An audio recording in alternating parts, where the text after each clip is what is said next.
Friends, welcome to Krishna home garden. Friends, இன்றைக்கி நம்ம தோட்டத்தில் ஒரு சூப்பரான அறுவடை நடக்க போகுது. ஃபஸ்ட்டு நம்ம தட்டைப்பயிறு, அதாவது பைத்தங்கான்னு சொல்லுவாங்க, நிறைய ஊரில் ஒவ்வொரு பேர் இருக்குது. இப்போ அந்த காயை போய் நம்ம அறுவடை பண்ணலாம்.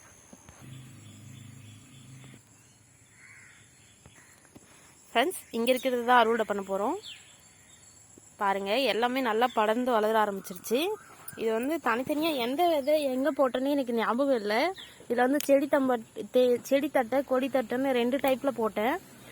அது எல்லாம் மிக்ஸ் ஆகி போச்சு. எது கொடி எது செடின்னு தெரியல, அந்தளவுக்கு வளர்ந்துருக்கு எல்லாமே. இது எல்லாத்தையும் அறுவடை பண்ணிக்கலாம். இதுக்கு முன்னாடி அப்பப்போ கொஞ்சம் கொஞ்சம் வந்து பறிச்சுட்டு போயிடுவேன். இன்றைக்கி தான் கொஞ்சம் நிறைய இருக்கிறதால அப்படியே வீடியோவில் கவர் பண்ணலான்னு பறிச்சிட்ருக்கேன்.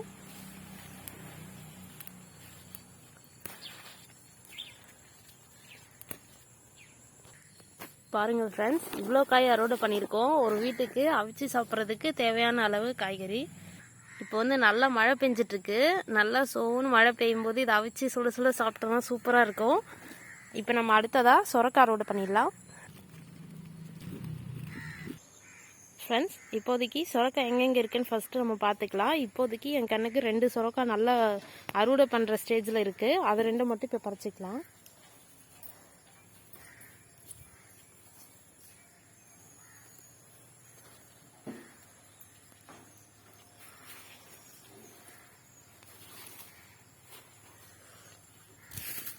இதுக்குள்ளே வரும்போது தான் நம்ம பார்த்து வரணும். ஏன்னா நிறைய வலைவரியாக இருக்குது, காலை வைக்கவே பயமாக தான் இருக்குது. பாருங்கள், இது கரெக்டாக இருக்குது. இப்போ நம்ம பறிச்சிடலாம். ஏன்னா இதை விட முத்திருச்சுன்னா சாப்பிட்றதுக்கு சரியாக இருக்காது.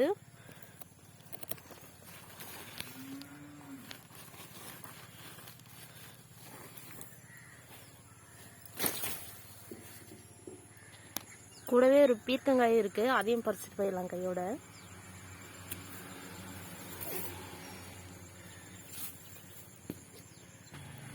பாருங்க, இப்போதான் நிறைய பிஞ்சு வைக்க ஆரம்பிச்சிருக்கு. ஏன்னா இந்த சொரக்காய்க்கெல்லாம் நிறைய தண்ணி தேவைப்படும். இப்போ வந்து நல்லா மழை பெய்யறதால இப்போ நிறைய பிஞ்சு பிடிக்குது. இன்னொரு காய் இங்கே இருக்கு.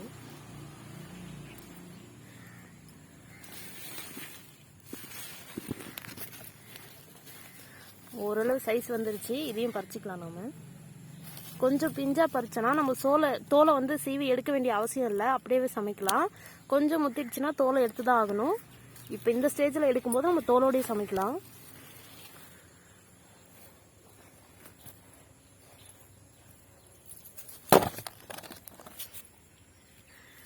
இதை கம்பேர் பண்ணும்போது இது கொஞ்சம் பெருசாக தெரியுது, பரவாயில்ல. இது இப்படியும் பறிக்கலாம் நம்ம இந்த சைஸ்லேயும்.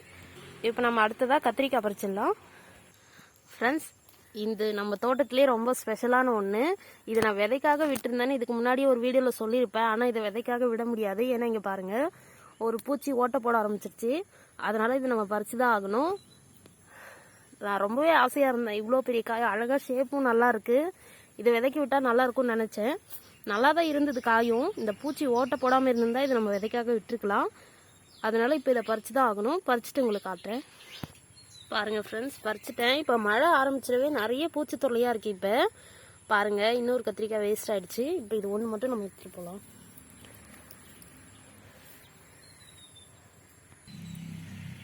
ஃப்ரெண்ட்ஸ், இப்போ நம்ம சிகப்பு கொய்யா மரத்துக்கிட்ட இருக்கோம். இது வந்து இப்போ சீசன் ஸ்டார்ட் ஆகிடுச்சு. நல்லா காய் பிடிச்சிட்ருக்கு இப்போ மரம்.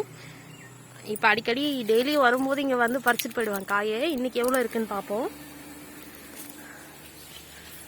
பாருங்க, இதெல்லாம் நிறைய அணிலுக்காகவே விட்டுறது. இப்போலாம் பழுத்துருச்சுன்னா நான் அதை பறிக்க மாட்டேன். ஏன்னா அது அவ்வளோ டேஸ்ட் இல்லை. கொஞ்சம் காவாட்டமாக இருக்கிறத மட்டும் பறிச்சு போயிடுவோம். பாருங்க, இப்போ கூட ஒரு பழம் விழுது. பாருங்க, உள்ளே பார்த்தீங்கன்னா எவ்வளோ பழம் பழுத்திருக்கு பாருங்க. நான் உள்ளே கொஞ்சம் நாளாக போகிறதில்ல. கொஞ்சம் வேலை அதிகமாக இருக்கிறதால உள்ளே போகிறதுக்கு டைம் இல்லை அவ்வளோவா, அதனால போகிறதில்ல. பாருங்க, எவ்வளோ சூப்பராக இருக்குது பார்க்கவே.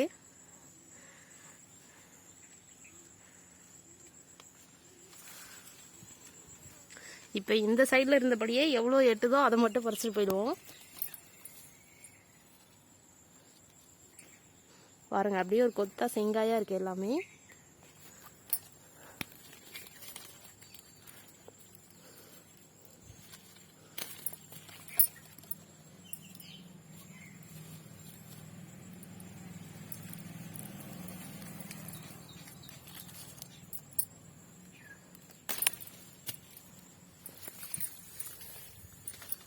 இது ஓரளவுக்கு பரவாயில்ல. கொஞ்சம் கையை வச்சு அழுத்தும் போது ரொம்ப அழுந்துச்சுன்னா அதை பறிக்கக்கூடாது, வேணாம். அது நம்மளுக்கு அது அணில் சாப்பிட்டுட்டு போட்டோம்.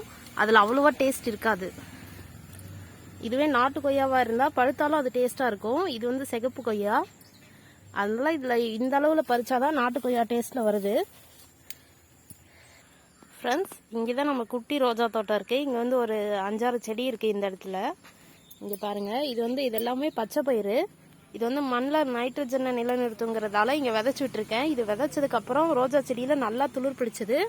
பாருங்கள், உங்களுக்கு எத்தனை அரும்பு இருக்குது பாருங்கள். இதை பார்க்கும்போதே உங்களுக்கே தெரியும், நல்லாவே இருக்குது. அதுக்கப்புறம் இதுக்கு அடியில் வந்து இந்த பாட்டிலில் மீன் அமிலத்தை ஊற்றி ட்ராப்பாக விழுற மாதிரி இங்கே ஒரு குச்சியில் கட்டி நட்டு விட்டுட்டேன். இதுவும் நல்லா வேலை செஞ்சுருக்கு. பாருங்கள் எவ்வளோ பூ பூத்திருக்குன்னு அழகாக. இது வந்து பட்டன் ரோஸ் சொல்லுவாங்க. மல்லிப்பூ கூடலாம் வச்சு கட்டுறதுக்காக நிறைய கடையில் வச்சுருப்பாங்க. அந்த டைப் ரோஸ் இது.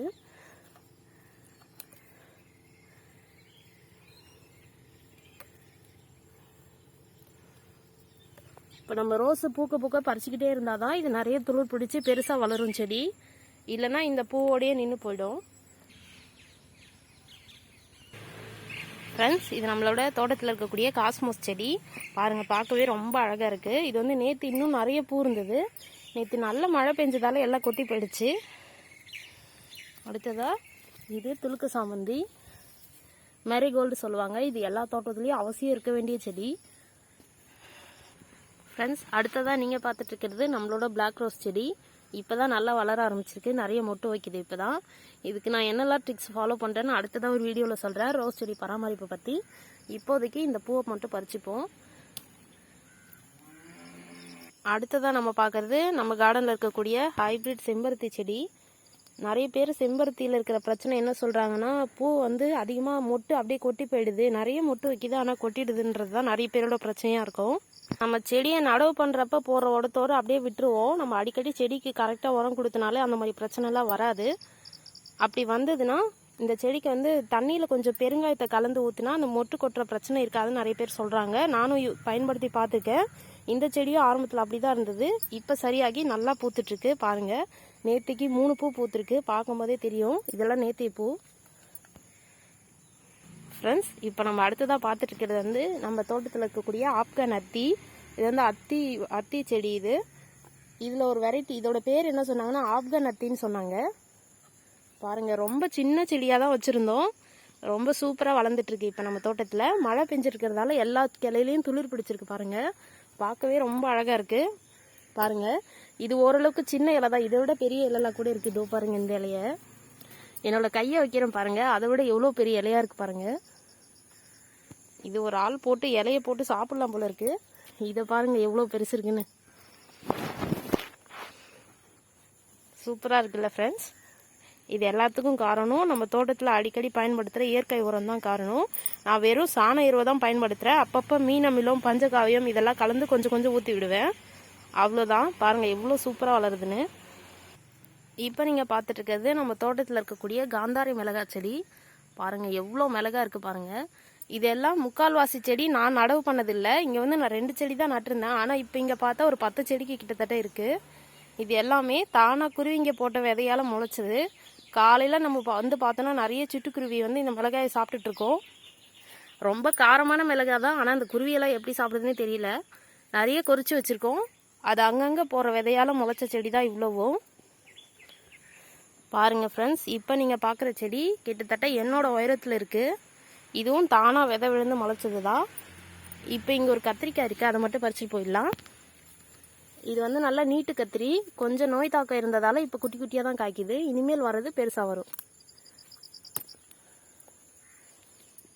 பாருங்கள், இங்கே ஒரு கொத்தவரை செடி இருக்குது. இந்த கொத்தவரையெல்லாம் பறிச்சுப்போம். ஃப்ரெண்ட்ஸ், இப்போ நம்ம வீட்டுக்கு தேவையான கருவேப்பிலை பறிச்சுட்டு போயிடுவோம். பாருங்கள், குட்டி கருவேப்பிலை காடு மாதிரி வளர்ந்துருக்கு. சூப்பராக இருக்குது. இப்போ நல்லா இருக்கிற இலையை மட்டும் பறிச்சுட்டு போயிடுவோம். பாருங்கள், நிறைய நோய் தாக்கம் மாதிரி இலை வந்து கொஞ்சம் புளி புளியாக இருக்கே தவிர அதே டேஸ்ட்டு அதே வாசனை தான் அடிக்கும். இதுலேயும் அந்த நோய் தாக்கத்தை பற்றிலாம் கவலைப்பட வேணாம், இது நம்ம பயன்படுத்தலாம்.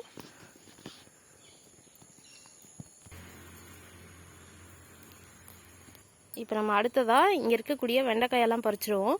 இது விதைக்குன்னு இந்த செடியில் இருந்ததெல்லாம் நான் அப்படியே விட்டுட்டேன். நிறைய நோய் தாக்கம் வந்துருச்சு. அதனால் இப்போ வர புது பிஞ்சுகளை மட்டும் பறிச்சுக்குவோம். இங்கே ஒரு கொத்தவரை செடி இருக்குது, இதுலேருந்தும் காய் பறிச்சுப்போம். இன்றைக்கி காலையில் ரொம்பவே சூப்பரான ஒரு அறுவடை ஃப்ரெண்ட்ஸ். ஓகே ஃப்ரெண்ட்ஸ், இது மாதிரி நீங்களும் உங்கள் வீட்டு தோட்டத்தை அமைச்சு ரொம்ப அழகாக இது மாதிரி நிறைய அறுவடைகள் அள்ளணும். Okay friends, thank you. Thanks for வாட்சிங்.